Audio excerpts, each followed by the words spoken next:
baha pa rin po sa ilang lugar sa Malabon. Lumalabas tuloy ang pagiging mapara ng ilang residente para kumita ng pera kahit baha sa kanilang lugar. May live report si Susan Enriquez. Susan?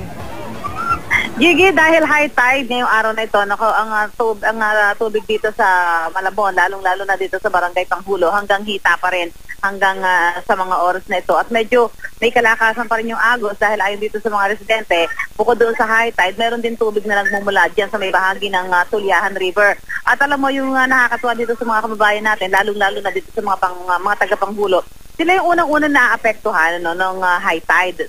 Agad-agad na tumataas yung tubig sa lugar nila. Pero kahit ganun para bang nasanay na sila. Yung isang pinuntahan ko dito, Jiggy, yung Artex compound, yung pala all year round, ang hanap buhay doon pamamangka. At ang mga namamangka dito, yung mga namamasada sa pamamangka, hindi mga kalalakihan, kundi karamihan ay mga nanay.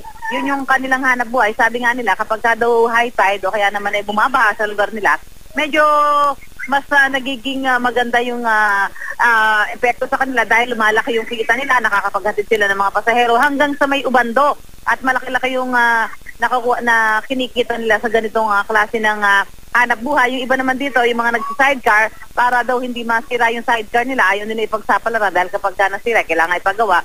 Nagtitinda ng iba't ibang uri ng paninda. Meron nga akong mga nakausap dito, nagtitinda naman ng mga lugaw-lugaw para mabibili ng mga kababayan natin na kapag ganitong mataas ang tubig, may high tide o may baha, mas pinipiling manatili sa kanilang mga bahay. Yung iba nga nakatira doon sa Artex compound, Gigi, hindi daw sila agad-agad lumilikas kung hindi rin lang nila nakikitang may panganib sa kanilang buhay. Alamin lang natin kay Kapitan Esmeraldo Borja ng Barangay Panghulo kung hanggang kailan nila inaasahang uhupa itong tubig na ito. Nasabi ni Kapitan medyo tumataas-taas pa raw. Kap, ito ba ang tubig na ito? May ano ito? Tataas pa ba yan o bababa na? Hanggat dumadaan yung tubig sa Tulyahan River, hanggat bumabalong sila patungo sa amin ng tubig, hindi mahihinto ito. Pataas to. Kamukha kahapon, konti lang to. Ngayon, lumaki ng gusto Kahit yung tubig na nanggagaling sa Tulyahan River. Po, Kapitan, wala na po yung high tide at tumigil na po yung pag-apaw nung Lamesa Dam na dumadaloy dyan sa may bahagi ng Tulyahan River. Mga gaano katagal ho bago tuluyang matuyo o mawala ang tubig dito sa inyong barangay? Siguro, hihintayin muna naming mawala yung aming mga kalapit baryo dahil kami ang pinakamababang lugar. Pagka nawala na sila, hinihitan na ng bomba namin yan, siguro mga 1 linggo, maaalis to. Mga 1 linggo. Okay, yes.